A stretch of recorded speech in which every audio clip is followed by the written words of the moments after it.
As fits for one of the oldest races active in the Warhammer 40,000 universe, the Eldar, or the Eldari, as they've since been renamed, have been in the rule set of Warhammer 40,000 since the very beginning.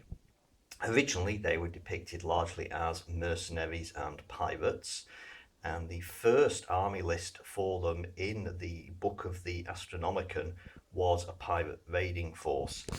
Later in the compendium, they received a Harlequins army list. The Harlequins weren't part of the original part of the Eldar. I suspect they were based on the Wood Elf war dancers from fantasy. And then later, after that, there was a proper craftworld army list in an issue of White Dwarf. The two army lists were sort of merged, so you just had an overall Eldar army list until the Harlequins disappeared for a time. But later on, they came back as a merged army again, with Harlequins just being sort of elite unit of the Eldar.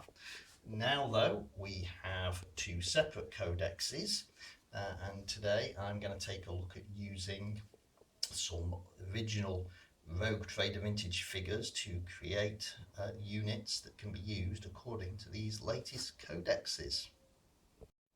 As I've done in the previous videos of this type, I'm starting off with the command section of my army. And in the White Dwarf army list for the Eldar Craft Worlds, the Eldar armies will be led by the Craft Worlds Farseer. So we have this single pose metal figure here. I think there may have been some different poses done later on, but initially it was just this one.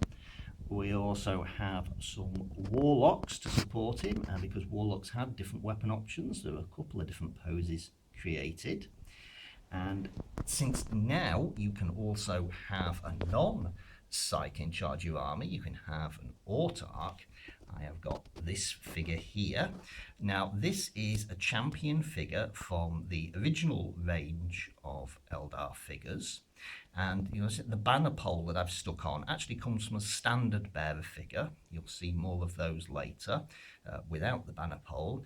And I've just added that banner pole to this model here so that he stands out more. If I turn around, you'll see the pole's actually part of a backpack here, which made it quite easy just to glue on to a lump that was on the back. So together with the Farseer and Warlocks, that is the command section for this Craftworld army.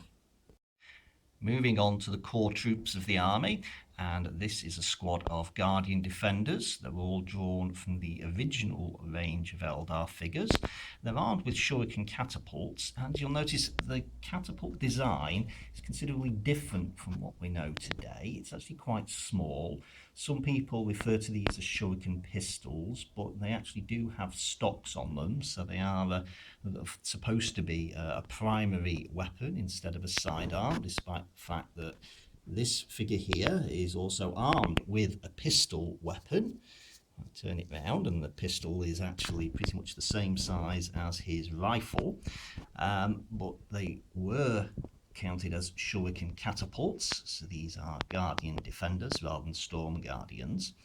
Now, the design of shuriken catapult that we're more familiar with did exist at this time, but not on these figures. Instead, you had to go to the command section of the range, and there was this figure armed with a shuriken catapult with a rather bulky sort of chainsaw bayonet underneath it. This is the figure, by the way, that I took the banner pole from for the autarch. And also this design of shuriken catapult, which is far more familiar to us today, was found on the heavy weapon crew. The heavy weapon platforms did exist right back in the early days of Rogue Trader. This one is just mounted on a small tripod. I've had to put it on a base because the tripod's so small that the gun would keep falling over. Now, there were also some genuinely pistol armed Eldar available at this time. So I have got this squad of Storm Guardians, Now, the pistols at this time were las pistols. The shuriken pistol didn't exist in the original rules, although there were one or two figures that had them on. They were introduced by the time the Harlequins came out. But I would just treat these as shuriken pistols. It's a pistol and it's on a guardian. You can see there that guy's actually got a proper shuriken pistol. Then for support, I've got a couple of different melter gun poses. This is another standard bearer. So he did have a banner pole. Again, I've taken that off because I don't want him to get mixed up with the Autarch. And so those are all drawn from the original range. Now, there was a single blister pack released with a sort of intermediate set of Eldar in, and I've got some of those here. Again, I've got proper full-sized shuriken catapults, so this is another Guardian Defender unit. I really do like the poses of these. I've only got 4 out of the 5 included in this squad, because the 5th pose had a sword sticking straight out, and whilst I was willing to accept one with a sword here, if I turn him around, you'll see he does have his shuriken catapult slung there, so he is a Guardian Defender, not a Storm Guardian. So I was willing to accept him as a squad leader. I thought putting 2 armed with swords in was a bit over the top. And then we move on to the figures that came out with the craftworld army list in White Dwarf. And as Games Workshop had done before, at this stage they introduced some figures where they had a metal body with plastic arms and weapons. I'll slide over here, and this is one of those figures. It's a separate las gun and arms, and they're made of plastic, and the rest of it is a metal core.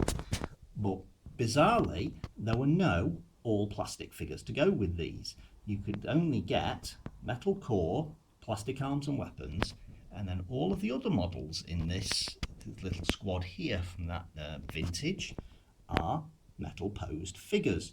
I don't know why Games Workshop did that, but they did it. We had to wait until 2nd edition for some actual Warhammer 40,000 plastic Guardians. And you'll notice these 3 actually have las guns rather than shuriken catapults, because at this time the default armament for a defender was a las gun, and the shuriken catapult was an upgrade. Later on, when they moved to all shuriken catapults, Games Workshop advice was treat the las gun as a different design of shuriken catapult. So that's what I'm doing here. And at this time also, we've got a new base for the heavy weapon team. No new heavy weapon figures, but this base supports the heavy weapon far better than the previous one, and actually looks like an anti-gravitic base like the rules say they are now. If I move over here, you can see we also have some Storm Guardians. Again, some of these are single pose metal figures, these 2 back here with las pistols in an identical pose, and the rest are metal bodies with plastic arms and weapons, including fusion gun and flamer. At the time it was just a melter gun and a flamer because everybody used the same weapons.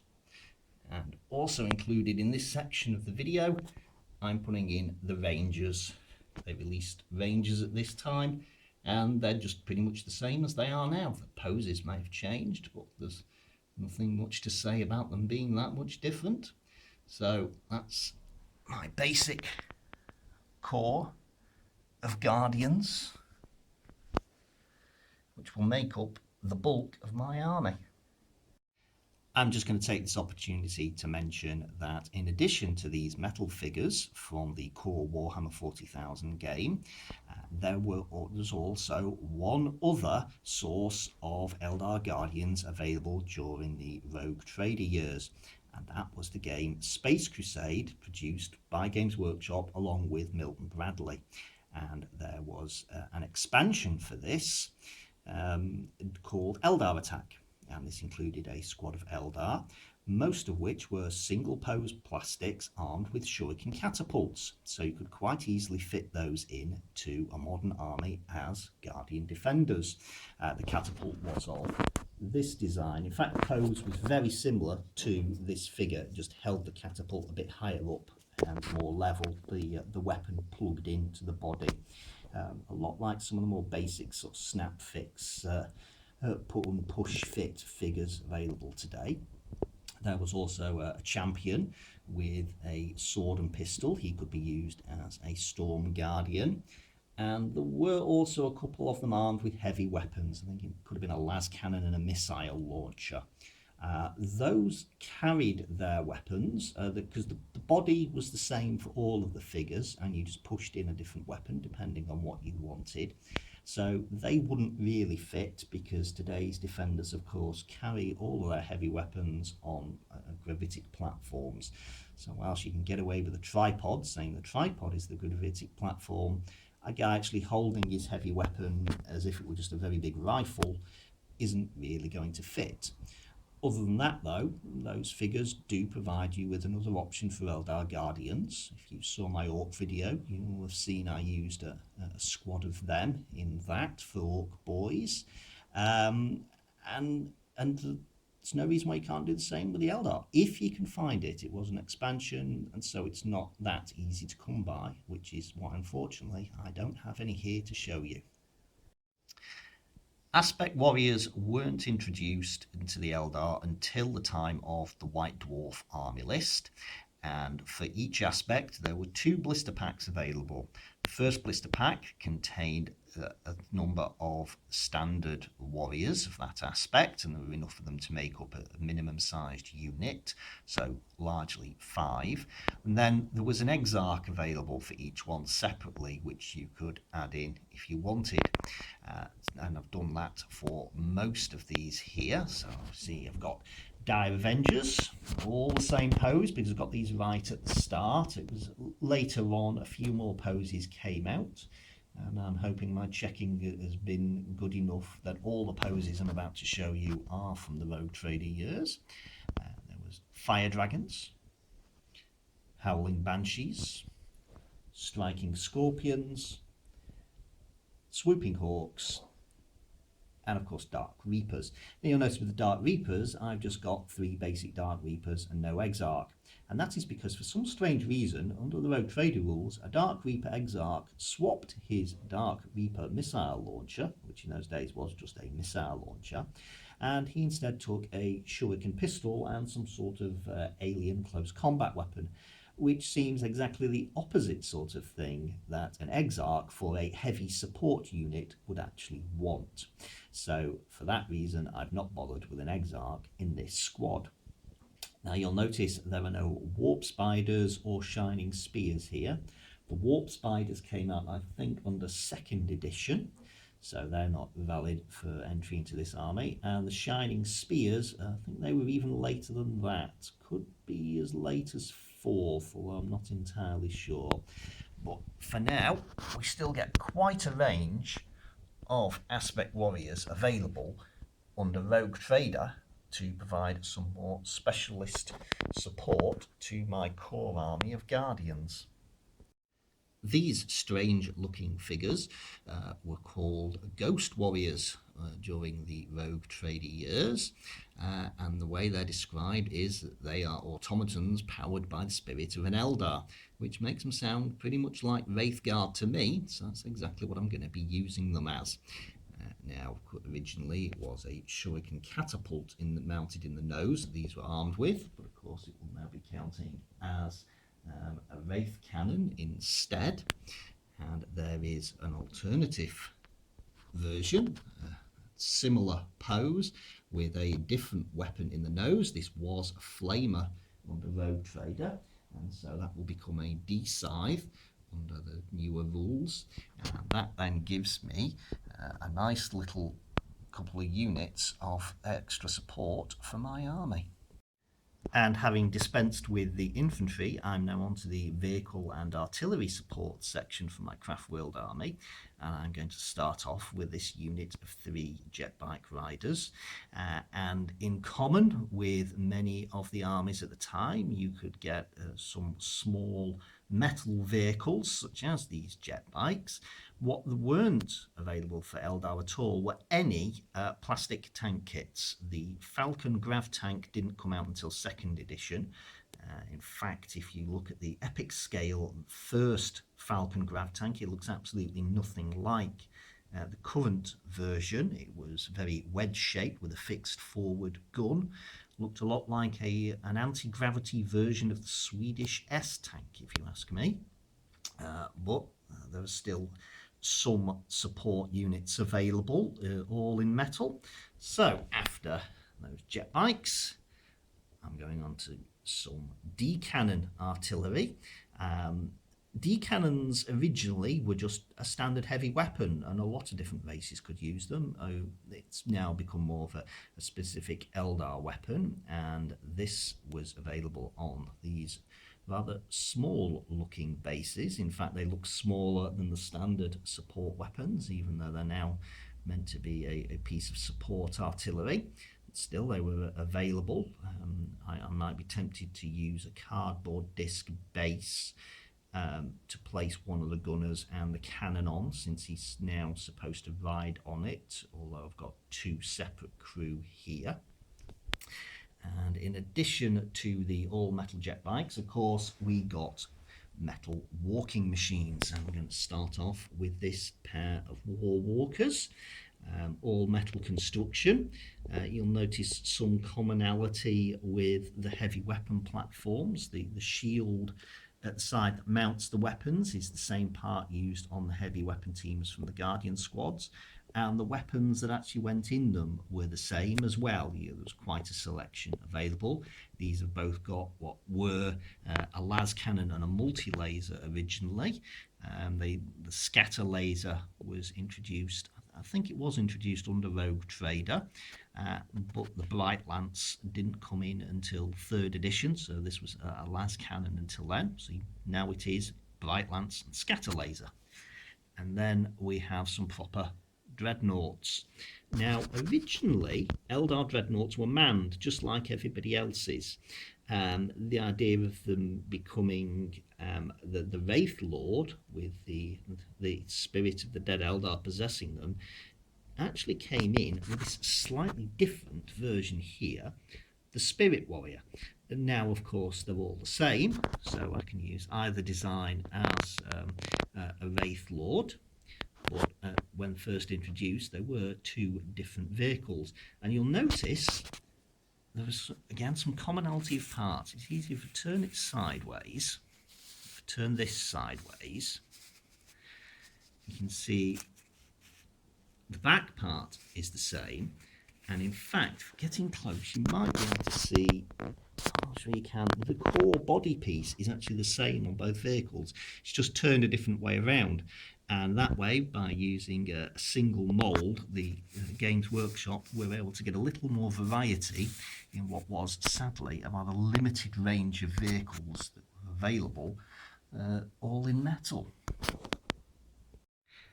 At the beginning of the video, I did say I'd be covering Harlequins as well, and so here we have a troop of Harlequins along with an Avatar and a Death Jester.